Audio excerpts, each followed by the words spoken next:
So, hello, magandang gabi po, magandang gabi. Ito na naman ako, magkukwento lang ako. May share lang ako, may kukwento lang ako about sa nangyari sa akin. Yun. Isang buwang sahod ko. Isang buwang sahod ko ang atumbas nito. Naglaho lang na parang walang bula. Parang bula na naglaho. Ganun, na wala nangyari. So, yun. Wala po akong ipin. Yun. Wala po akong pustiso. Nagpagawa ako ng pustiso dito sa Saudi, sa Riyadh. Kasi nabali yung pustiso ko. Pagkagat ko nung, ano may kinagat ko para maniyata, mais. Nag-crack sa gitna. Kasi medyo matagal na rin yun. So, yun ngayon nangyari. Naisip ko na magpagawa dito. Sinamahan ako nung employer ko dun sa, dito lang, malapit, sa tirahan namin. Ang mahal. 4,500 riyal. So, tumataginting ng mga 60k something yun. Sabi ko, naku, napakamahal. Hindi ko ako afford yun. Sabi ko, tas meron ako nakita sa something sa mga online na gano'n na Pinoy ang gawa, may gawa. Mura lang. Halos isang buwan sahod ko, ganyan. Hindi naman mura, pero isang buwan sahod ko nga. Gano'n ang nangyari. So, pumayag naman sila, medyo malayo sa amin.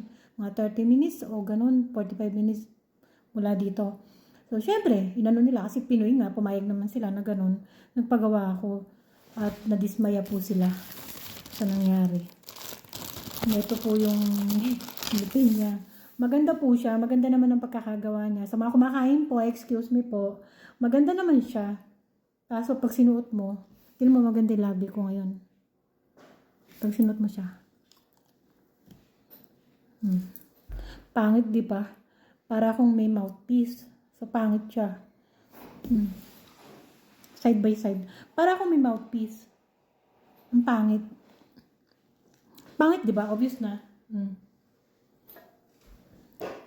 Lalayo natin ng konti. Gaganyan natin. O yun. So, may pinakaiba ba? Parang pangit, di ba? Pinagsasalita pangit siya, o. Tinan mo. Pangit. So, sabi ng employer ko, ibalik ko nga. So, binalik ko siya. Ginawa, tinabasan lang, pinanipis. So, ito ngayon nag-resulta. Ganun pa rin. Para kung ano makipag-boxing na may mouthpiece na parang kabayo. Ganon. Sabi ng madam ko, wag akong pumayag. Ibalik ko daw. Sabi niya ganon. So, yun, ibalik ko nga daw. Yun, tinanggal ko na. Ibalik ko daw para retokehin. Hindi na siya muna retoke. Kailangan gumawa na ng bago, diba? Medyo mahal, pricing nga. Ganon. So, Pilipino yung may gawa, panigdaing. Ganon, bla bla bla.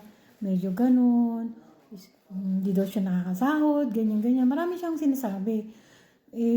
So ako naman, ng person, parang naano naman ako. Kasi nagalit nga yung mama ko. Nakatatlong balik yata ako dun. Na ba't daw ako pumayag na ganun. Kahit na lang dapat, obligasyon nila. Yung kasi ilang araw pa lang naman. Pwede pang ipapalit yung retoke. Kaso, shoulderin niya. Nung gumagawa ng ngipin, ng postiso, yung na Pinoy. Parang medyo hirap yung Pinoy.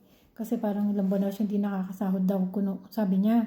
Tsaka kita ko naman sa itsura niya, parang medyo ganun nga. Niyan ko lang. So yun, nadismaya ako, isang buwan sahod ko. Ubos, sayang. Walang nangyari. So mukha naman okay na wala akong ipin. Di ba? Pagi naman sa akin walang ipin. Kaya okay lang. Hindi na ako nagpagawa. O na lang, pag-uwi ko na lang ng Pilipinas para medyo mura-mura. Magkano na sa Pilipinas? Parang 7,000 lang yata ang isang taas no. Dito magkano? Secret, walang clue. Basta more than 20. Pataas sa 20k. O, diba? 20k pataas. Ganun. Okay lang yun. Sabi ko naman, basta Diyos ko na lang yun nangyari. Pero sayang talaga. Nakakainayang biri mo. Tumapon lang ang isang buwan sahod ko. Di ganun nga nangyari. Hinayaan ko na lang. Sayang ang pera. Sayang talaga sa totoo lang. Kesa naman anuhin ko pa yung tao. Parang ramdam ko naman din siya. Na shoulderin niya yun. Kasi pagkakamali niya yun Alam nga naman pagkakamali ko. Ano bang ganun, pasukot lang naman ako. Wala talagang gano'n nangyari. Malas lang, alat lang. So, isang buwang sahod, more than isang buwang sahod, tumapon lang na wala lang. Ganun, walang nangyari. Pero bagay naman sa akin, walang Bagay naman sa akin. Pag uwi ko talaga ng Pilipinas, ako magpapagawa ng bagong pustiso. Inshallah. Yun, baka merong mga kawang gawa dyan. Baka naman. Ganun. Mahal naman. Kit nga yun. Kahit wala.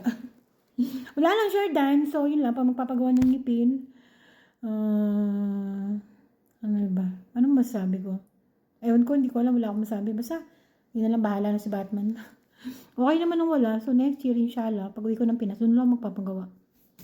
Yun, nabokya, ganun talaga. Kasama talaga sa buhay, nabobokya, nabubudol, ganun. Parang puso lang. Nasasaktan. Ano koleksyon? Anong koleksyon? Wala lang, yun lang. Wala lang ako masabi. So, yun, pustiso, na natanso, na nabaliwala, sayang ang pera. Kung pinakain sana, nabusog pa. Ganun. Wala lang, ganun talaga eh. Ako na lang nag-shoulder, kaysa na may pasa ko pa sa iba. Okay na rin yun. Libre naman kami dito ng pagkain. Siya kasi parang stay out yun eh. Stay out, tapos kanya lahat. Okay na yun. Babalik naman sa akin siguro ng doble yun, inshallah. In God's, tulong ng Panginoon. Yun. Kahit nagalit yung mga amo ko, yan, ko na lang. Ganun talaga.